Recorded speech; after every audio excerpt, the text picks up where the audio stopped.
미래를 위한 가정경제 늘 고민이시죠? 이 시간에 그 고민 모두 해결해 드리겠습니다. 지속가능한 가정경제연구소 이재문 팀장 연결합니다. 안녕하세요. 네, 안녕하세요. 예, 반갑습니다. 그쪽도 비가 내리나요? 비가 많이 왔습니다. 자다가 몇 번 깼습니다. 예. 자다 깰 시간은 아닌데, 예, 아무튼.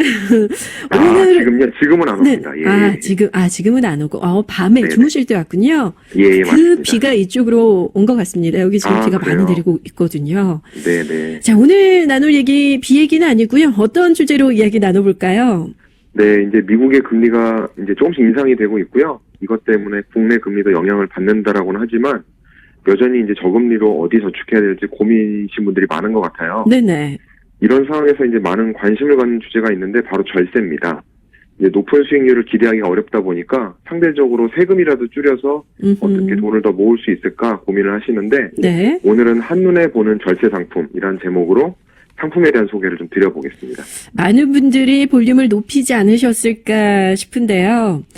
상품에 대한 구체적인 소개 이전에요. 절세하면 관심이 안 가는 분이 있을까 싶기도 합니다. 사실 세금을 줄인다, 이 정도로 저는 알고 있거든요. 좀 구체적으로 이 절세 개념을 먼저 좀 짚어주실까요?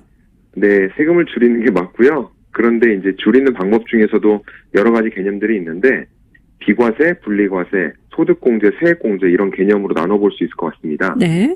먼저 비과세는 발생된 수익에 일단 세금이 전혀 없다는 뜻이고요.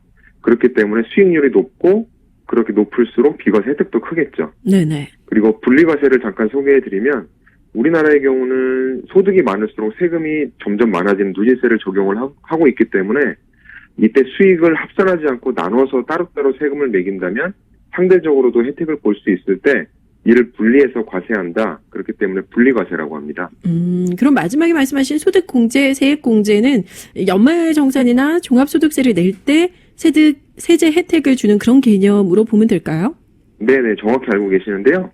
일단은 매월 세금을 조금씩 거두었다가 연말에 또는 종합소득세 신고하는 5월 달에 최종 세금을 다시 계산해서 이때 줄여주는 게 바로 말씀드렸던 소득공제와 세액공제입니다.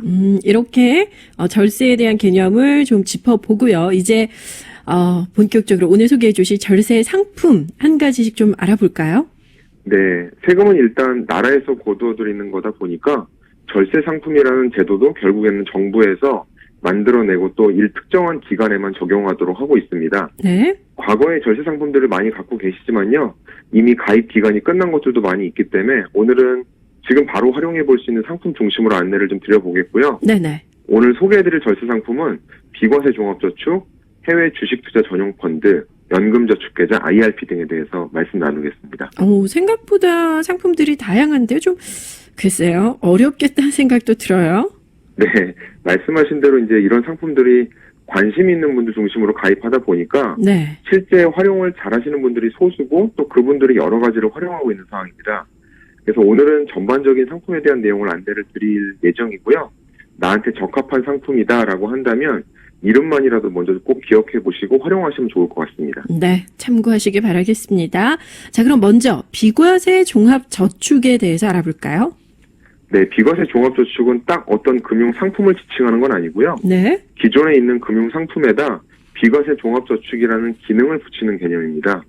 현재 이제 만 63세 이상이신 분들이 가능하고요. 네네. 내년에는 만 64세, 후년에는 만 65세 이렇게 2019년까지만 적용이 되고 이후로는 끝나게 돼 있습니다. 이외에도 장애인이나 생활보호대상, 기초생활보호자, 또 독립유공자 이런 분들이 가입이 가능하신 제도입니다. 특정한 상품이 아니고 모든 상품에 적용이 되고 또 비과세까지 된다면은 잘 활용을 해야 될 것 같아요. 예, 맞습니다. 예금, 적금, 채권, 펀드, ELS 등등 어떤 상품이든지 가입할 계획이 있다면 네. 거기에 비과세 종합저축 기능을 넣어달라고 하면 되는 거기 때문에 이제 그리고 모든 금융기관을 합쳐서 인당 5천만 원까지 비과세게 되기 때문에요. 네. 절세면에서는 단연 최고라고 할 수 있겠습니다. 따라서 비과세 종합저축은 대상이 되시는지 활용해 보시고 된다면 단연 먼저 활용을 하셔야 되겠습니다. 네, 대상이 되는지 먼저 확인해 보셔야 될 것 같은데 그렇다면 비과세 종합저축에 가입할 때 좀 주의해야 되거나 고려해야 될 사항들은 없을까요? 네, 이제 앞서 잠깐 말씀드린 대로 가입이 2019년까지이기 때문에 조건이 되시는지 먼저 확인을 해보셔야 되는데요. 네. 추가적으로 비과세라는 개념이 앞서 말씀드렸듯이 세금을 아예 내지 않아도 되는 상품이다 보니까 이 여력이 되신다면 가급적 만기가 좀 길고 높은 수익률을 기대할 수 있는 투자성 상품을 선택하는 게 비과세 혜택을 좀 잘 활용할 수 있는 방법이라고 생각이 됩니다. 네. 근데 이제 더 중요한 거는 이제 비과세란 단어보다는 여력이 된다면 집중했으면 좋겠어요. 그렇죠. 너무 무리하시면 안 될 것 같습니다. 맞아요. 네, 여력이 되는 만큼 가입을 하셔야 될 것 같습니다.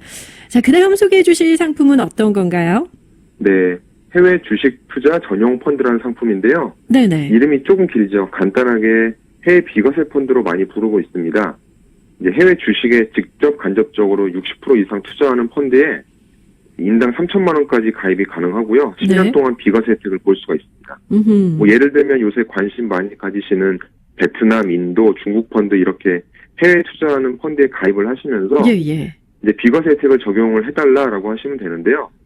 이것 또한 특정 상품이 정해져 있는 게 아니라 주식에 60% 이상 투자하는 펀드면 다 해당이 되다 보니까 기존에 이런 펀드에 적용이 안 돼 있다면 비과세 펀드로 재가입을 하시면 동일한 상품인데도 비과세 혜택을 적용받으실 수가 있습니다. 이런 걸 잘 알아두고 요구를 잘해야겠다는 생각이 들어요. 그러면 가입할 때 좀 이것도 주의해야 될 사항들이 있을까요? 네, 저는 이제 오늘 한 두세 가지 정도 소개를 드린 상품 중에서 개인적으로는 가장 매력적이다라고 하는 게 바로 이 상품인데요. 네. 이 제도도 올 연말이 되면 끝이 납니다. 내년부터는 아하. 이제 가입이 안 되기 때문에 예. 이제 이런 해외 투자를 조금이라도 계획을 하시겠다라고 음흠. 하고 계신다면 올해 안에 가입을 좀 하셔야 하고 또 이게 10년간 유지가 되지만 중간에 해지하면 또 재가입이 안 되기 때문에 네. 투자의 위험을 고려하셔서 내가 감당할 만하겠다라고 하신다면 최소 3년에서 5년 이상 장기 투자를 좀 권유해드리고 싶습니다. 네, 잘 판단하셔서 투자를 하셔야 될 것 같습니다. 자, 마지막으로 소개해 주실 상품은 어떤 상품인가요? 예, 마지막으로 연금저축계좌 IRP 제도를 소개해드릴까 하는데요.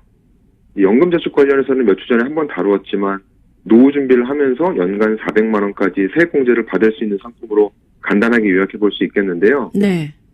지금 설명드린 게 개인 연금저축계좌라고 한다면 네네. IRP라고 불리는 퇴직연금 계좌가 또 있어서 여기도 300만 원까지 추가 세액공제 받으실 수 있습니다. 음흠. 즉 개인이 세금을 연간 700만 원까지 이제 연말정산에 적용을 받을 수 있는데 네. 금액이 크다고 해서 크게 시작해야 된다라기보다는 10,000원부터 또 시작을 작게 할 수 있다 보니까 활용해 보시면 좋을 것 같고요. 예. 개인연금이나 퇴직연금 마찬가지로 중간에 해지하게 되면 그동안 공제받았던 세금이 다시 추징되니까 이 부분은 꼭 유의하셔야 될 것 같습니다. 그렇군요. 이 IRP가 퇴직연금 계좌라고 하셨는데 퇴직연금과도 관련이 있는 건가요?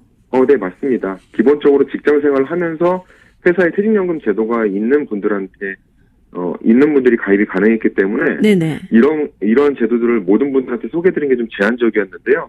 근데 이제 법이 개정돼서 7월 26일부터는 소득이 있는 모든 분들 대상으로 가입이 좀 확대됐습니다. 예. 따라서 세금 고민을 하시는 분들 분들께서 활용할 수 있는 문턱이 좀 낮아진 셈이다 보니까 이런 퇴직연금과 IRP 제도에 대해서 나중에 좀 구체적으로 다시 한번 다뤄보는 기회를 갖겠습니다. 예, 오늘 말씀을 듣는 동안 저는 이런 생각이 들었네요. 돈을 많이 벌어야겠다. 예, 이게 버는 것도 중요하지만 네. 이렇게 잘 늘리는 것도 참 중요한 것 같습니다. 오늘 말씀 여기까지 듣겠습니다. 고맙습니다. 감사합니다. 네, 지금까지 지속가능한 가정경제연구소 이재문 팀장이었습니다.